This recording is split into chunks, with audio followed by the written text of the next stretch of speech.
If you think that a beauty pageant is an unlikely venue for women's empowerment, then you don't know enough about NASA's beauty pageants or about the women of NASA.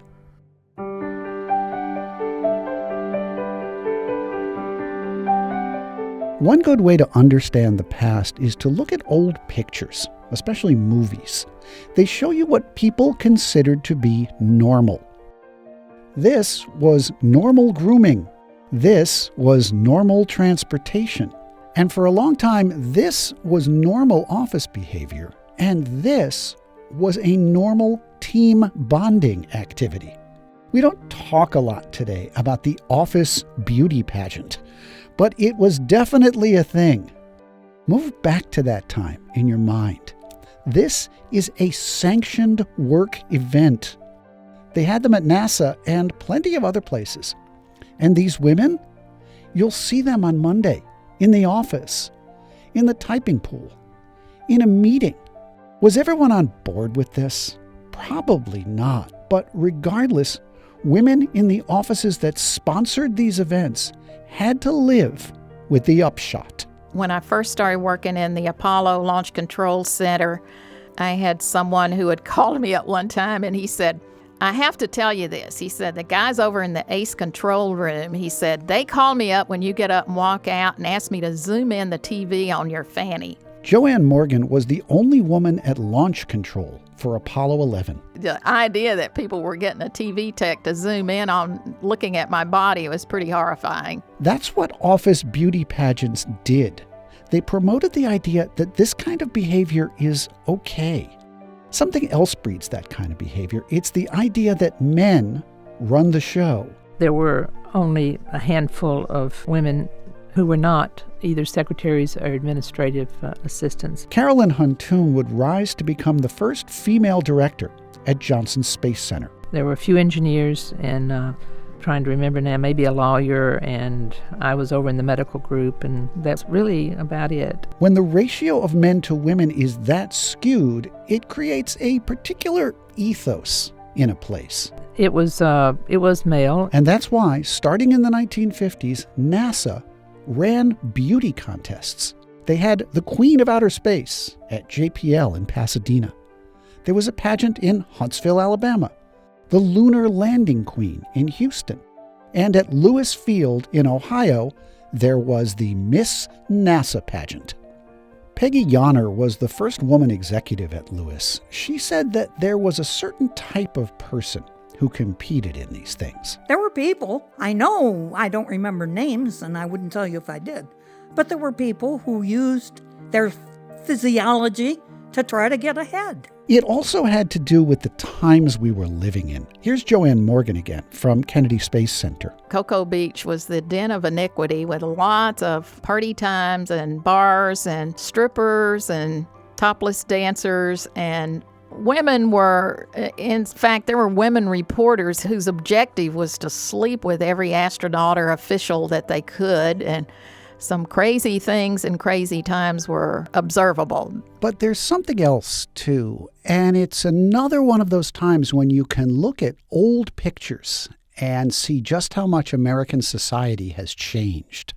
When the Society of Women Engineers was founded in 1950, their challenge was enormous. There was exactly one college in America that allowed women in its engineering program. Now, the government started funding science education for boys and girls after the Russians launched Sputnik, but the number of women in science still lagged way behind.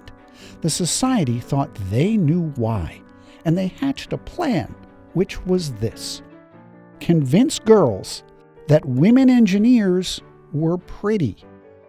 Not only that, tell them that even if you were an engineer, you could still find a man. And you could be feminine, in all the ways American society defined that term at the time. One part of this, believe it or not, was the promotion of beauty pageants at engineering colleges all over the country. Remember Judy Resnick, one of the astronauts from the Challenger explosion in 1986? Judy Resnick was a beauty pageant contestant when she was an engineering student at Carnegie Mellon. With all that in mind, you can maybe understand why a woman in 1966 would consent to parade in a bathing suit in front of the people who'd be around the table at next Wednesday's all-staff. But so does a broader tendency, born out of working in an all-male office. That is, to see overt sexism in the workplace and just let it slide. Here's Carolyn Huntoon. The reason I didn't raise a ruckus about that sort of thing is that I wanted to compete on a level playing field. And I thought once I went forward and complained about something like that, they may correct it, but they would also remember that I was somebody who would complain when things didn't go my way. So if it bothered you, and if you were going to stop it, you'd have to work underground. And that's what happened. In 1968, there was a protest at the Miss America pageant in Atlantic City. If you're older, you might remember back when feminists were called bra burners. This is why. While the cops didn't actually let the protesters burn anything, they were on a wooden boardwalk, the women did take bras, girdles, frying pans, and other things, and throw them into a giant garbage can. She sings in the kitchen, hums at the typewriter, purrs in bed. She walks, she talks, she doesn't talk back. In fact, she doesn't talk at all unless you want her to. This was made into an important national event. Ain't she sweet, making profit of her meat. And it got women around the country thinking twice about beauty pageants, including some women at NASA. The January 1974 issue of Texas Monthly magazine explained what happened next. The Employee Activity Association at Johnson Space Center made their money from the vending machines and souvenir stands in the employee cafeterias. In 1973, they decided to spend some of that money on a beauty contest to crown a queen for July's Lunar Landing Festival. Ballots for the beauty contest were sent out through inter-office mail. The night before the ballots went out, a group of women snuck into Johnson at night. They replaced all the pageant ballots with cartoons of male NASA leaders dressed in bikinis. NASA had been making a lot of noise about how it promoted people based on merit. The ballots took a swipe at that too. Quote, "Selection should not be based on merit," they said. "Vote for a pretty face and a good bod."